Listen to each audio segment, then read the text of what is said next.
Hey there, quirky folks! Phase 4 has been launching new Marvel heroes left and right. When you love something, You may feel that it's kinda getting out of hand, Things just got out of hand. but they're not ready to stop. Since that's the case, I'd say, bring it on, Marvel! I am ready too. Are you? Like, seriously. Among the many characters coming in, we're only getting the best one just now. Moon Knight is coming into the mix, and I personally can't wait for this show. He presents a real opportunity to do something completely different in the MCU. And today, I'm gonna give you a reason for why a regular non-comic reader needs to be excited for it.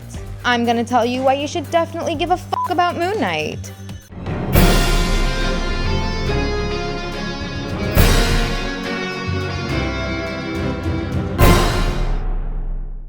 Marvel has built such a strong and loyal fan base, so people usually end up loving whatever they make. But why Moon Knight? Who is this character and what is his series about? Tell me! Well, Moon Knight is an action-adventure Indiana Jones type story set in modern day, so that should be enough to get you hooked.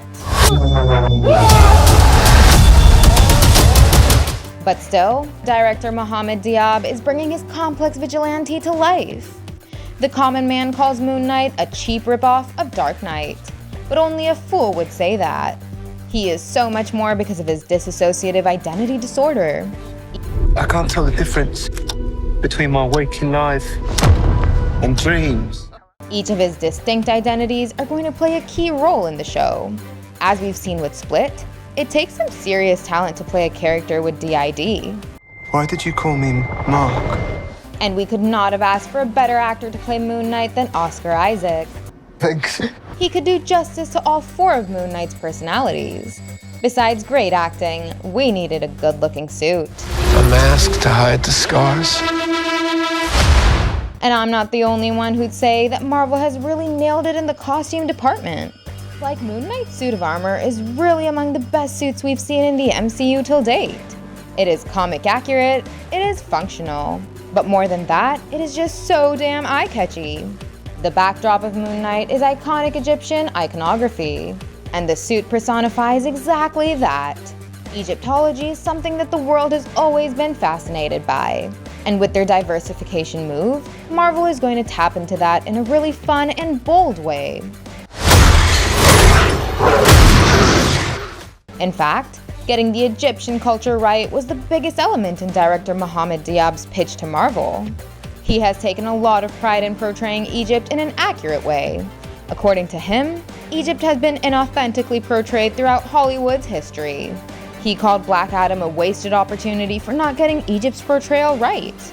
And he also slammed Wonder Woman 1984 for its Egyptian atrocity.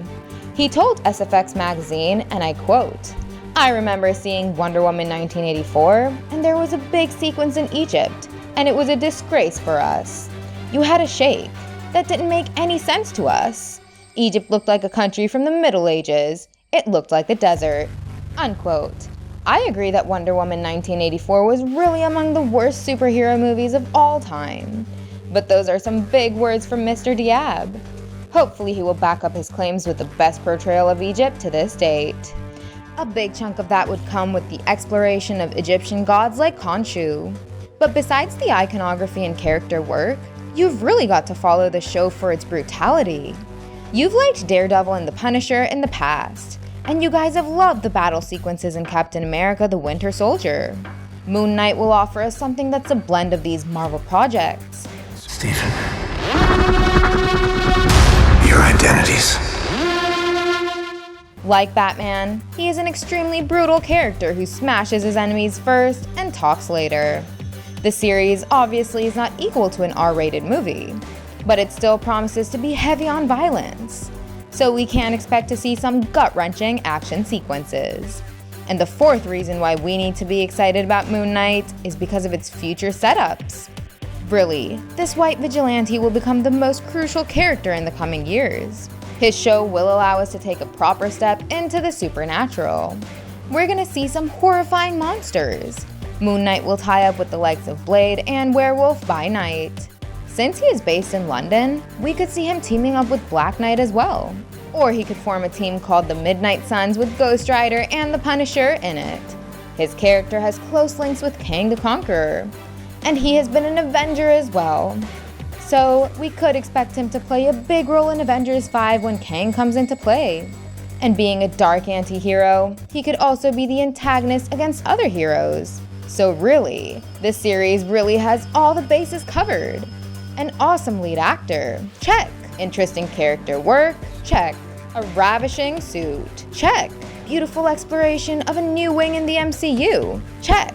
And most importantly, hardcore action, check. If you want to know a little more about Moon Knight, then let's get into detail about his split personalities.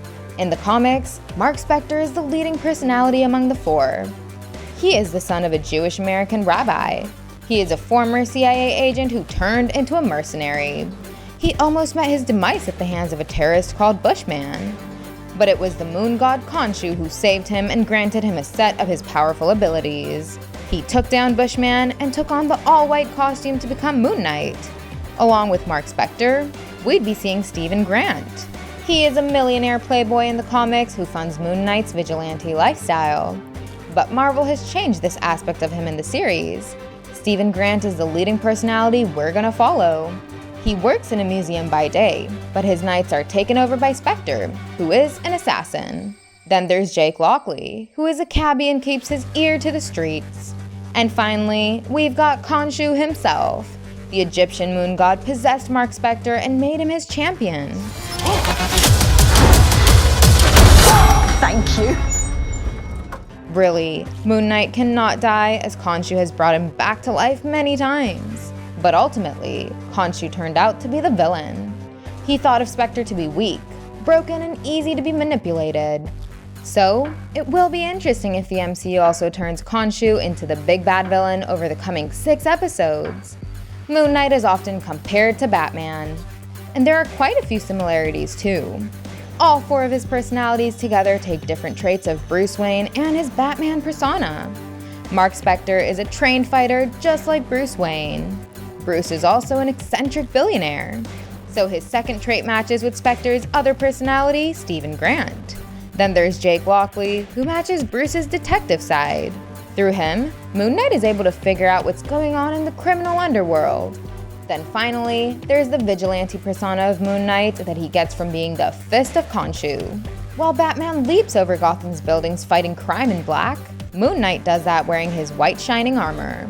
So even though Moon Knight is different from Batman in many ways, all Batman fans should be excited to watch this MCU show. Okay, that's all from us. Hopefully I was able to excite you about Moon Knight. Will you be watching him on Disney+? Or will it be a pass? Let us know in the comments. Give us a thumbs up and subscribe to our channel if you enjoyed the video. And don't forget to check out some more fun content. Thank you, and I'll see you in the next one. Goodbye!